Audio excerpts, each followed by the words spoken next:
All right, guys. So the other day before we left, I sent out an email saying that whenever we're on the road, because we drive so many hours, it would be a good idea to do an FAQ or frequently asked questions, or people send in your questions so that we can answer some of those to kind of pass the time, because a lot of driving. So here we go. We've got some of the questions lined up. Lace is going to read some of them. We're not going to do all of them, but we'll do a few of them, and hopefully these questions help. So question number 1. All right. What are Lace and Bree doing differently this year for Peak Week? Oh my God. It's like literally their hand. Can I use it as a mic? Oh my God. So what are they doing that's different? Number 1, this has been a really long prep for both of them. This prep started a while back, not because it was intentional, but more because we didn't have a concrete show on the docket. So it was just a lot of training. And one of the things that we wanted to do is figure out what the most simplest approach was going to be. And we did that earlier, much earlier in the prep. Like Lace can tell you, like I tried so many different plans with her. I created a plan that had different foods every day. I created a plan with her favorite foods. I created a plan that only had one meal, like not one meal a day, but it was like repetitive. One same meal.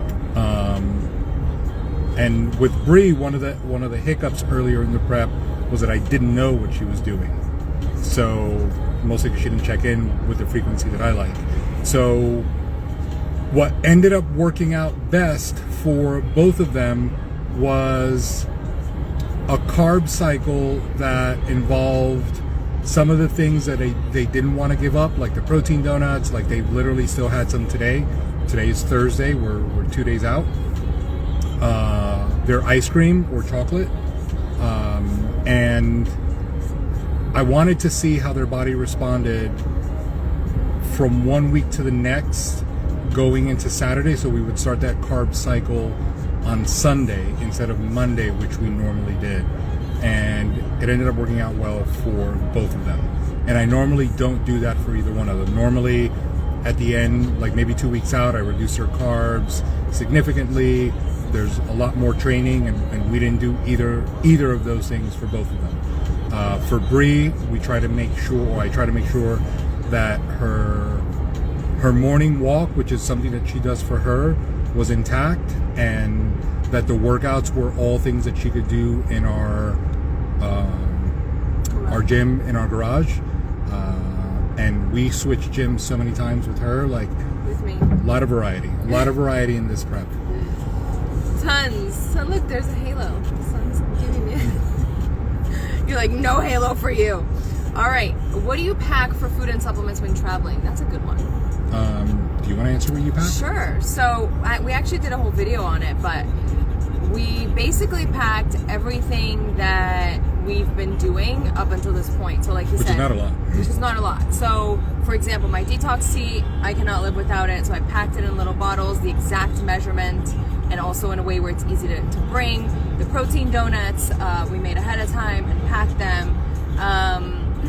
I put like ground beef, rice, and chicken in 3 different Ziploc bags. I literally just cooked like I think it was like 1.5 pounds of each. It really only lasted us that first day, but it allowed us to kind of have the meals like that first day. We packed packets of tuna because those are so easy to have on the road. What else did we pack? Supplements. So the hydration, well, the detox tea, I already said it. The hydration sticks and the Primal Queen, which are like the 3 that I'm really taking right now. Right. We don't really do a lot of supplements. Not because there's something wrong with them, but mostly because their bodies respond really well to calorie manipulation, to carb manipulation, and to the work throughout the year. Obviously, it is important, like her multivitamin, or I try to ensure that she gets her omegas. She's just not the best with supplement taking. So right now we just wanted to keep everything that was happening intact, and she's been doing her Primal Queen consistently for 3 months, and it's helped her amazing. tremendously. So much. So And- much with my period, my ovulation, like all of those feminine things have been insane. Insane difference. All right, what else? Give me another one. Okay, what's one thing every competitor should avoid during peak week? One thing that every competitor should avoid during peak week: changing too many things. This is not the time to add things that you haven't done. This is not the time to include things that you haven't done. And if you've been consistent for several weeks at anything, your body's usually sensitive, and I don't mean that in a way that it's fragile or weak. I mean it in the way that it's built up a routine and it's adapted to what you've been doing. So if you throw too many variables in now, or you throw in something out of the ordinary, you're not going to be able to predict the response. And maybe unlike other methods, I want to be able to predict peak week as much as possible, which is why we try to keep it as steady as possible. If you're a couple weeks out, you can still tweak things, change things, see how the body responds. But this week before the show, you should already know what foods sit well, what your sleep should look like. You're not going to hit any PRs at the gym. You're not going to build any muscle this week. Your calories shouldn't be that high anyway. So the goal should be to coast, and you should definitely not try to do anything out of the ordinary this week. Yeah. One more, two more. Two more. Two One, more. what's your best tip for someone who keeps starting over? That's all you. Well, I can weigh in on it after. Okay. Starting over. That, man, I have so many things on I that. know. I have so many things on that, but I will tell you, I sent out an email this morning. Again, another email. If you're not on our list, you should be on our list. I send out emails regularly. But one of the things that I said is that I really think, especially during the holidays, that the reason people keep having to stop and start over is because they feel like they've got to get everything done, and anything short of doing all of it feels like a failure, and then they just don't want to do it. For example, I wasn't even talking about you. Like, for example. No. For example, it's a holiday season, right? It is December 11th? Yeah. It is December 11th. There's 20 something days until Christmas and 20 days exactly until New Year's. People have work parties, family parties. They're trying to close out the year. The kids are finishing schools. There are a million things going on. Paying attention to your food fully, ensuring that you work out at the same time of the day, drinking a gallon of water or 100 ounces of water, whatever it is that you drink, may not be feasible right now because your schedule is different. Back to changing things. But giving up on it altogether is not the best approach, because then you're not doing anything, and then what you're going to experience whenever you start over is basically a setback. Instead, what you should be doing is look at it for what it actually is. Don't make it out to be bigger than it is. Don't say, I'm not going to have any time. See where you have time.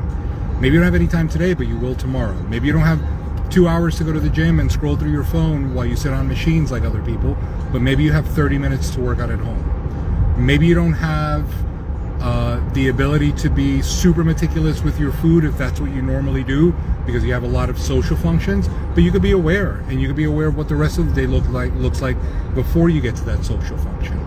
The biggest thing, or one of the things, because I have a lot about starting over, is that it's not necessarily going to benefit you the way you think, when the best strategy is to keep moving forward. Go. I like what you wrote today about the 1% is always better than 0. I'm very all or nothing. I'm working on it, so I can relate to somebody that's, I can't do it, so forget it. I'll deal with this later. I'm not really that's how I function, but it doesn't ever really play out because 2 reasons, in my opinion, based on my experience. For one, the moment that you give yourself the out, everything changes. Meaning, the moment that it becomes okay to be I'll just pick this up later, then how many other times are you going to do that? Right now it's because of the holidays. In February it's because you caught a cold. And March it's because of spring break. And then you are constantly starting over. There are seasons in life, crazy seasons where you're building a business, or you have a newborn, or you're sick, like when he was really sick, that you obviously have to adjust and give yourself some grace. But for the most part, 90% I would say of the situations life do allow us to do something, like he's saying. Even if you're doing 50%, anything is better than zero, and anything is better than creating this like it's not even like a reputation with yourself, but creating this notion that it's okay to just quit and start again, because then you're just always going to quit and start again, and you get nowhere like that, because you take one step forward and 10 steps back. So on a mental side, it's like when you build that with yourself, that's not good.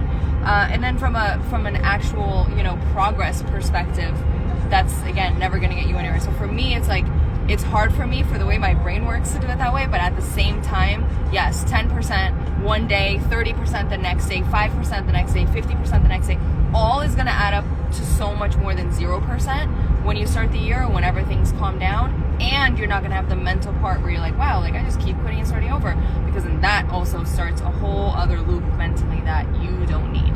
The other thing is consistency compounds. Yeah. And most of the time people are only looking at the thing that they're doing today. They're not necessarily looking at how it adds up. For example, today is December 11th. On December 1st, I said I wanted to end the year with 2,025 push-ups. That broke down to 65 push-ups a day. It's not the only thing that I'm doing, but think about it. If you did 65 squats every day for 31 days, it would be 2,025 squats. If you did a 10-minute walk every day for 30 days, it would be 3,000 minutes of walking, or 300 minutes. Did I do that wrong? Can't do that. I ever did. Yeah, no, it's okay. Either way, the idea is consistency compounds, and doing a little bit today and a little bit tomorrow and a little bit at the end of the week adds up to a lot more than doing nothing, because nothing compounds to nothing. Literally. All right, last one. Last one, and it kind of ties in, but not. What's the most common lie people tell themselves when it comes to fitness? I think the biggest one is always that they are trying to do everything that they can, and not realizing that that's exactly what they're doing. They're doing everything that they're willing to do, and not necessarily doing everything that's required for them to get the outcome that they're looking for. I always say there's a difference between what's required and what you're willing to do, and most of the time people are willing to do whatever it is that is most convenient, and that isn't always what's required. And because it's what they have to give, that becomes the new standard.